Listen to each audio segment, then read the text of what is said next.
ভাই আমরা তো রাজনৈতিক, ইনশাল্লাহ নির্বাচিত তো রাজনৈতিক সরকার হবো, তাই না? মানুষের কাছে দায়বদ্ধতা থাকবে, তার মানে আমরা যত দ্রুত মানুষকে সেবা দিতে পারবো, মানুষ আমাদের উপরে তত বেশি হ্যাপি থাকবে, তাই তো? একটা হাসপাতাল করবেন আপনি, টেন্ডার একনেকে পাশ হবে, ক্যাবিনেটে পাশ হবে, টেন্ডার হবে, এই হবে ওই হবে, আবার ফ্যাকরা লাগবে, এই হবে ওই হবে, 5 বছর পার কিন্তু আপনার নো হাসপাতাল, জায়গা শূন্য, জায়গা আপনি নিয়েছেন কিন্তু জায়গা ফাঁকা, নো বিল্ডিং, নাথিং ওখানে। গেল গিয়ে 5 বছর, লোকে তখন বলবে কি 5 বছর আগে যে কইছিলে হাসপাতাল করবা, করোনাই কেন? আপনি কি পাবলিকরে বুঝাইতে পারবেন ভাই টেন্ডার প্রক্রিয়ার সমস্যা জটিলতা? পাবলিক এগুলো বুঝতে রাজি না, পাবলিক এসব বুঝতে রাজি না। তাহলে এই সমস্যাটাকে কিভাবে আমরা অ্যাড্রেস করব? Public private partnership. উদাহরণ হিসেবে বলছি, ঢাকার যে পিজি হাসপাতাল, এই পিজি হাসপাতালে ক্যান্সারের যে কিমো দেয়, মেশিন আছে একটা, কিমো দেয় যে ক্যান্সারের চিকিৎসা করে।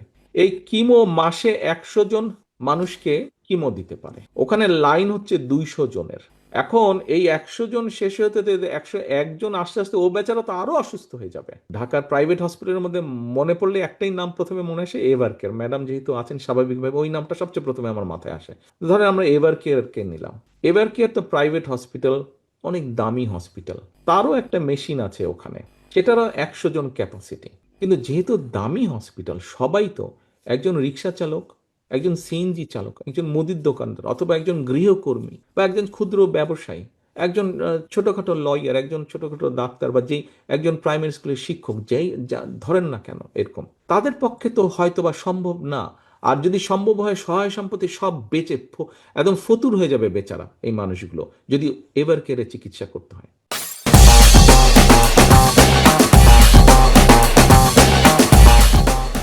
আমরা যেটা করতে চাইছি, ওই যে পিজি হাসপাতালে যে এই যেই 100 জনকে ট্রিটমেন্ট দিল দিল, তারপরে মূল মূল কয়েকটি, যেমন ধরেন ক্যান্সার, যেমন ধরেন কিডনি ডায়ালিসিস, যেমন ধরেন কার্ডিয়াক প্রবলেম, এই ধরনের সিরিয়াস, যে সর্দি কাশি না, পেট খারাপ না, ডায়রিয়া ম্যালেরিয়া এইগুলো না, কিন্তু ওই ধরনের সিরিয়াস যেগুলো বিষয়, এই বিষয়গুলো আমরা ওই প্রাইভেট যেগুলো হসপিটাল, যাদের ক্যাপাসিটি আছে, স্ট্যান্ডার্ড মেনটেন করতে পারবে, আমরা স্ট্যান্ডার্ড বেঁধে দেবো, তাদের সাথে আমরা একটা কন্ট্রাক্ট করব যে ভাই, আমিও জানি আমার খরচ কত, সরকারি খরচ কত, তোমার খরচও আমি জানি। তোমার খরচ প্রত্যেক পেশেন্টকে দেওয়ার জন্য 30,000 টাকা লাগে, কিমো দেওয়ার জন্য, ক্যান্সার পেশেন্ট যদি যায়।